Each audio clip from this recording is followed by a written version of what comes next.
రాష్ట్ర ప్రభుత్వం ఎంతో ప్రతిష్టాత్మకంగా ఏర్పాటు చేసిన ఎన్టీఆర్ భరోసా సామాజిక భద్రతా పెన్షన్ల పంపిణీ కార్యక్రమం కామరాజుపేట గ్రామ సర్పంచ్ అడప వెంకట్రావు ఆధ్వర్యంలో ఘనంగా నిర్వహించారు.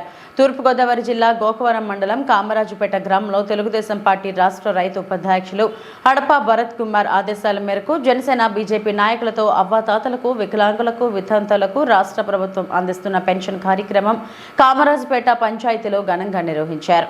ఈ సందర్భంగా రాష్ట్ర రైతు అధ్యక్షులు అడప భరత్ కుమార్ మీడియాతో మాట్లాడారు. ఈ కార్యక్రమంలో కూటమి నాయకులు రామమంద్రపు నరసింహమూర్తి, గుల్లంపూడి నాగేశ్వరరావు, ఆదిరెడ్డి శ్రీను, బత్తి శ్రీను, కలవలపల్లి చిన్న, కరణం సూరిబాబు, మూకా బాబీ పాల్గొన్నారు.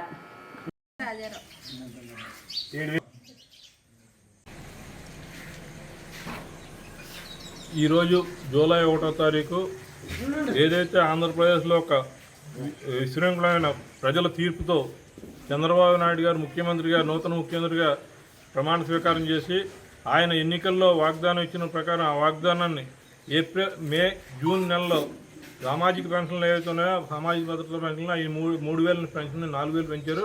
ఆ 4,000 కూడా 3,000 నుంచి 7,000 అంటే ఇప్పుడు వచ్చే ఈ జూలై నెల 4,000 పెంచిన 3 నెలల్లో 1,000 తరఫున ఏదైతే సూపర్ 6 పథకంలో కాకుండా ఆయన మేనిఫెస్టోలో ప్రజలకు ఇచ్చిన హామీల్లో మొదటి హామీగా ఇది జూలై 1వ తారీఖున 7,000 ఇచ్చి ఆయన ఇచ్చిన మాట నిలబెట్టుకున్నారు. అలాగే ఎన్నికల్లో ఏదైతే వాగ్దానాలు కొంతమంది లేనిపోయిన అభాండాలు చంద్రబాబు నాయుడు గారు వస్తే మీకు ఇంటింటికి తీసుకొచ్చి పెన్షన్లు ఇవ్వరు అని ఒక అభాండం ప్రతిపక్షాలు వేశారు.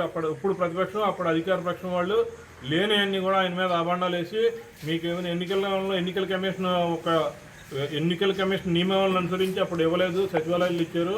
అలాగే అది ఇంటికి వచ్చిన తర్వాత ఇంటికే వచ్చి మీకు ఏదైతే 6 గంటలకు ఇస్తున్నారో వాళ్ళలో అదే క్రమంలో సచివాలయ సిబ్బందితో ఈరోజు జూలై 1వ తారీఖునే 6 గంటలకు ఉదయం 6 గంటలకు ఆయనతో సహా చంద్రబాబు నాయుడు గారితో సహా ఉదయం 6 గంటలకే ఇంటింటికి వెళ్ళి ఈ సామాజిక భద్రతా పెన్షన్లు పంపిణీ చేయడం జరిగింది. ఇది మంచి సదావహం అని మేము అందరం భావిస్తున్నాం. దీనికి మొత్తం అందరూ కూడా మిత్రపక్షాలైనటువంటి జనసేన అలాగే భారతీయ జనతా పార్టీ కూడా సంఘీభావం ప్రకటించి పవన్ కళ్యాణ్ గారు కూడా ఈరోజు పిఠాపురంలో ఉదయం 6 గంటలకే సామాజిక భద్రత పెన్షన్లు ఇంటింటికి తిరిగి ఆయన చేతి ద్వారా కూడా అందించడం జరుగుతుంది.